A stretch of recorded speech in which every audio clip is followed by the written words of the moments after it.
कुछ प्रश्न जो आप लोगों के और बनते हैं। ठीक है, देखो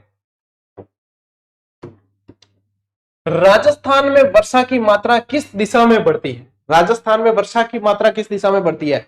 ये नहीं पूछा कि मानसून किस दिशा में बढ़ता है, सबसे पहली चीज यही क्लियर करनी होती है। राजस्थान में वर्षा की मात्रा यानी कि किस दिशा में तो कम है, वर्षा कम होती है, और किस दिशा में ज्यादा होती है।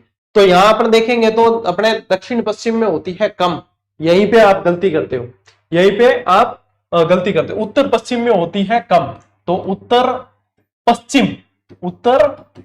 पश्चिम से, ठीक है, जैसलमेर और इस तरफ कम होती है। उत्तर पश्चिम से आप लोगों के दक्षिण पूर्व की ओर इसकी मात्रा बढ़ती है, दक्षिण पूर्व की ओर।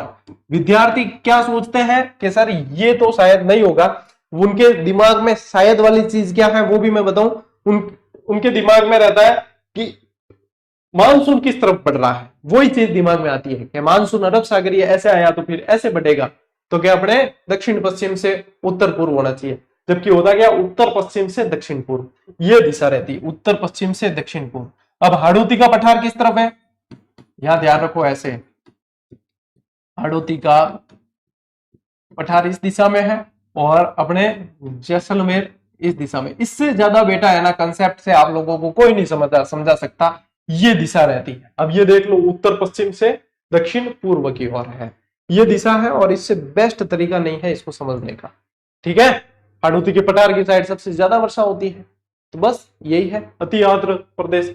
अब देखो भारत में मानसून का प्रवेश कहां से होता है? भारत में मानसून का प्रवेश माना जाता है केरल से, और केरल में इसकी जो दिनांक है कि कब प्रवेश करता है वो 1 जून। लेकिन रीट 2016 में एक बार ये नहीं देके अंडमान निकोबार दिया।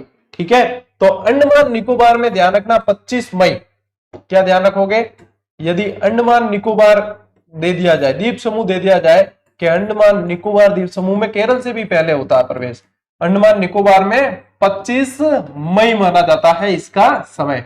अब की बार यूं हो जाए कि गुरुजी 25 मई ने तो बरसात हुई कौन, तो ये कोई इसके लेके खिंची हुई लाइनें नहीं है जो कि बिल्कुल सीधी होगी। हो सकता है 25 नहीं 30 को हो जाए, ऐसा कोई जरूरी नहीं है। बाप बोल्डर बेल्ट कहाँ है, फलोदी के अंदर है, समझाया बेटा। चीजें स्टार्ट से पढ़ते पढ़ते आओ, सारा बाप बोल्डर बेल्ट क्या है, प्रमुख कार्बोनिफेरस चट्टाने हैं, ये सारी चीज बताइए। और मुझे देख लो याद है तो तुम्हें भी याद होनी चाहिए। थे बीच में मतलब हुना क्यों जगन क्या के गुरुजी ये क्या है, अरे सुनो, अब जब छेड़ दिया है तो सुनो। क्लास में पूरी तरीके से कंसेप्ट क्लियर करा के बताया, पहली बात। दूसरी बात, आप लोगों को सभी तरह की पुस्तकें दे रखी है, कंसेप्चुअल, वन लाइनर, ऑब्जेक्टिव, सब उनमें भी सब में ये चीज दे रखी है। 16 से 18 जून बांसवाड़ा, ठीक है, ये चीज आप लोगों को ध्यान रखनी है। राजस्थान में औसत वार्षिक वर्षा कितनी होती है? राजस्थान में औसत वार्षिक वर्षा, देखो औसत वार्षिक वर्षा सेंटीमीटर में मापी जाती है। राजस्थान में औसत वार्षिक वर्षा 57.51 सेंटीमीटर है। ये ध्यान रखना कि सेंटीमीटर में कैसे मापेंगे, गुरुजी के स्केल लेके खड़े रहेंगे, हमारे दिमाग में ऐसी बात आ जाती थी, ठीक है ना। हाँ, तो क्या होता है कि वर्षा रेनोमीटर होता है, उसमें स्केल लगी हुई होती है और वो जो है खुले में रखा जाता है जहां पे स्वतंत्र रूप से वर्षा का पानी आए और एकत्रित होता है, उसके अनुसार उसका माप निकाला जाता है। तो औसत वार्षिक वर्षा जो है 57.51 सेंटीमीटर होती है। वर्षा मापने का यंत्र कौन सा है? रेनोमीटर। यंत्र कौन सा है? रेनोमीटर है।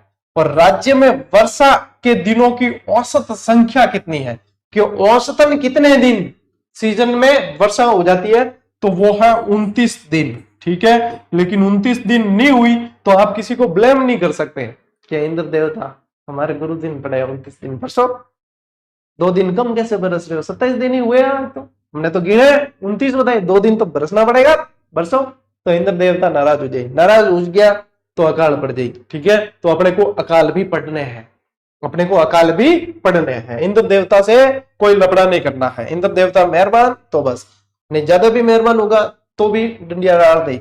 मानसून पूर्व की वर्षा क्या कहलाती है? ये कहलाती है दोगड़ा। ये क्या कहलाती है? दोगड़ा कहलाती है, ठीक है। मानसून पूर्व की वर्षा दोगड़ा कहलाती है।